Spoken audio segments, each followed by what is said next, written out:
अस्सलाम वालेकुम। कैसे हैं आप लोग सब? इंशाल्लाह सब खैरियत से होंगे। अच्छा देखें, आज मैंने बनाया बहुत अच्छा सा आलू के स्नैक्स है ये। आलू और अंडे के बहुत ही मज़े के हैं, खाने में भी अच्छे हैं और देखने में भी अच्छे लग रहे हैं। तो चलिए देखें इसे हम किस तरह बनाते हैं। देखें, स्नैक्स बनाने के लिए हमने आलू लिए हैं, ये उबले हुए आलू हैं, बिल्कुल अच्छे से उबल गए हैं। इसे हम मैश कर लेंगे। 2 आलू लिए हैं मैंने। देखें आलू बहुत अच्छे से मैश हो गए। अब इसमें हम डालेंगे 1 टीस्पून नमक, 1 टीस्पून कुटी मिर्च, कुटी लाल मिर्च, 1 हरी मिर्च। मिर्च और नमक आप अपने हिसाब से रख सकते हैं। 1 tablespoon chili garlic sauce है ये। ज़्यादा नहीं डालना है, थोड़ा कम डालना है ये, वरना आलू जो है बहुत ज़्यादा अजीब हो जाएंगे। 1/2 टेबल स्पून ऑरिगेनो और 1 टेबल स्पून के करीब हम डाल देंगे सोया सॉस। 1/2 टेबल स्पून काली मिर्च पाउडर डाल देंगे और सबको हम मिक्स कर लेंगे। अच्छे से इसे मिक्स कर लेंगे। देखिए इसे मैंने मिक्स कर लिया है बहुत अच्छे से। सारी चीज़ें मिक्स करने के बाद इसमें हम मिला लेंगे 1 टेबल स्पून कॉर्न स्टार्च मिलाऊंगी। भर के टेबल स्पून डालना है कॉर्न स्टार्च। अब इसे हम मिक्स कर लेंगे इसे भी। देखिए कॉर्न स्टार्च मिला दिया। इसमें हम मिला देंगे थोड़ी धनिया। अच्छा देखें ये, अब हम इसका बनाएंगे स्टिक में बनाने के लिए।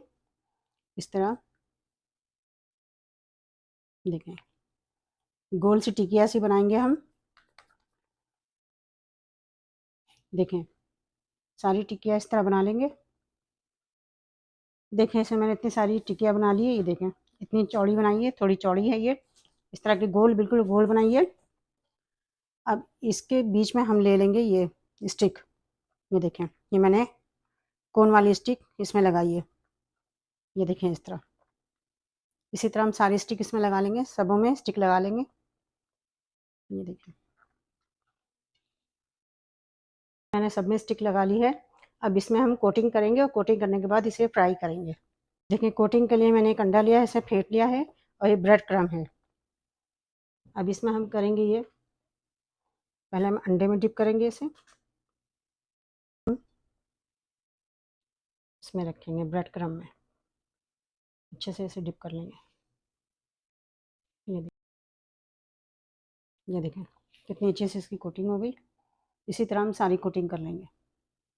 ये देखें सब पे कोटिंग कर लिया। अब हम इसे फ्राई करते हैं। ये देखें ऑयल गर्म हो गया है, हम इसमें अब डालते हैं इसे। बिस्मिल्लाह। देखें हम 3-3 करके फ्राई करेंगे और इसे ब्राउन होने तक हमें फ्राई करना है। देखें हम इसे पलट के देखते हैं। हाँ देखें अच्छा सा ब्राउन हो रहा है ये। 3 से 4 मिनट इसे हम फ्राई करेंगे तेज़ गरम पे। उसके बाद हम इसे निकाल लेंगे। ये देखें ब्राउन हो चुका है। ये देखें इस तरह का ब्राउन हो गया। इसे हम निकाल लेते हैं। देखें कितना अच्छा सा स्नैक्स तैयार हुआ है। ये देखें। अब इस पे हम थोड़ी सी इसके ऊपर डेकोरेशन करते हैं ताकि बच्चे खाएं तो उनको भी मज़ा आए खाने में। हम बीच में रखेंगे केचप, थोड़ा थोड़ा केचप रखेंगे। अगर आप चाहें तो मायोनीज़ भी रख सकते हैं, रेंच भी रख सकते हैं। हम सब पे ऐसे ऐसे केचप रखेंगे और ये हमने अंडे के स्लाइस लिए, ये रख देंगे इस पर। ये देखें कितने अच्छे से लगेंगे ये। बच्चे भी खुश होकर खाएंगे और देखने में भी अच्छा लगेगा और आप सब इंजॉय करेंगे इसको।